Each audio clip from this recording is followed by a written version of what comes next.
Sparta was built to never break. Genghis Khan built armies that never stopped. So what happens when the most feared infantry in the ancient world meets the deadliest cavalry force in history?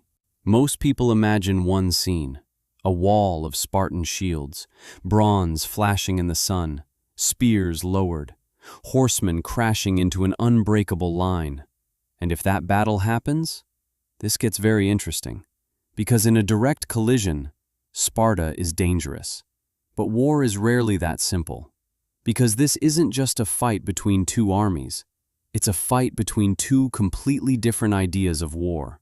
On one side, Sparta, a society that turned discipline into a weapon. From childhood, Spartan boys were hardened through pain, hunger, training, and control. By adulthood, a Spartan hoplite wasn't just brave, he was conditioned. Heavy shield, long spear, bronze armor, years of drilled obedience. And when Spartans formed the phalanx, they became something terrifying. Rows of locked shields, spears layered forward, no panic, no gaps, no retreat. To many ancient enemies, it looked less like men and more like a moving wall. And for centuries, that wall worked, because most enemies fought the battle Sparta wanted. They approached, they lined up, they charged, they died. But Genghis Khan didn't fight the battle you wanted. He fought the battle that ruined you. And that changes everything.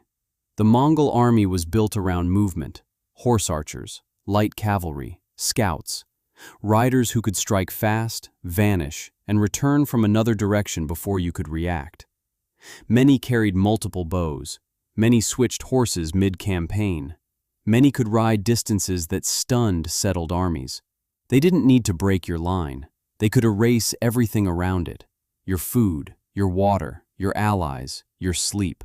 And if they found weakness, they hit it instantly. Now at this point, Sparta still sounds dangerous. And it was.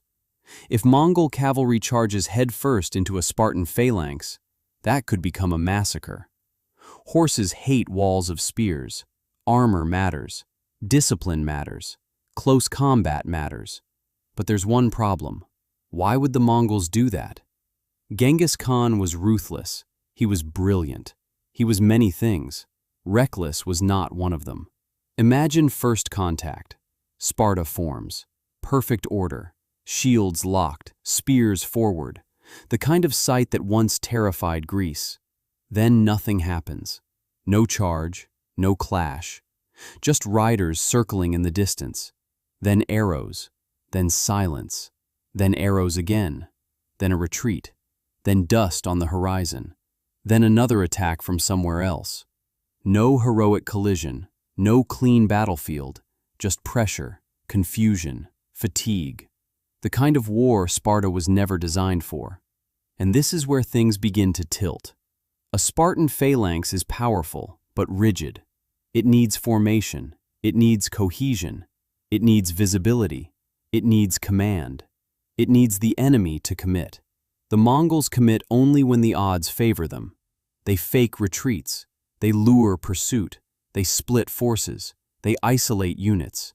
They turn discipline into frustration, and frustration into mistakes. Now add numbers. At its height, Sparta's true citizen warrior class was small, elite, feared, but limited. Every veteran lost mattered. Every casualty hurt. You could not replace a Spartan quickly. You had to raise one. That took years. The Mongols operated differently. They drew strength from tribes, allies, conquered peoples. They reorganized efficiently, promoted talent, replaced losses faster. And more importantly, they preferred not taking losses at all.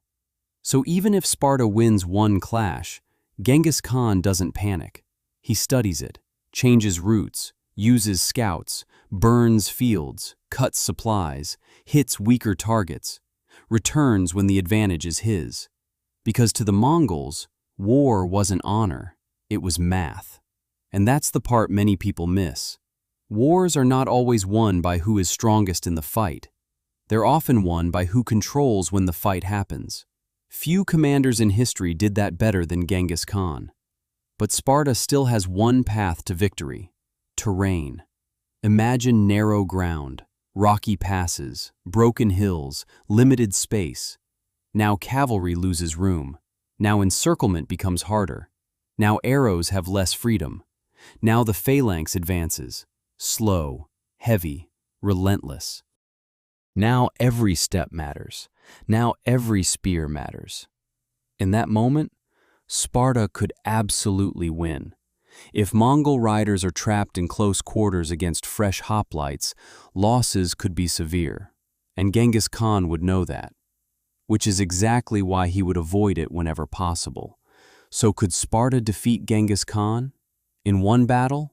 Yes, under the right conditions. Tight terrain, forced engagement, no room to maneuver, a direct collision on Spartan terms. That is a dangerous day for the Mongols. In a short campaign? Possible, but difficult. Because Sparta would need to force that battle early, and smart enemies don't volunteer for bad battles. But in a long war, against an enemy faster than you, more flexible than you, and willing to fight 10 battles you hate before giving you one you want, that's where things begin to collapse. Because Sparta was built to dominate the battlefield in front of it, Genghis Khan was built to dominate everything around the battlefield: the roads, the food, the timing, the fear, the momentum. Sparta needed the line to hold. The Mongols made sure there was never a line to hold. So maybe the answer is this: Sparta could win the battle, but Genghis Khan would win the war.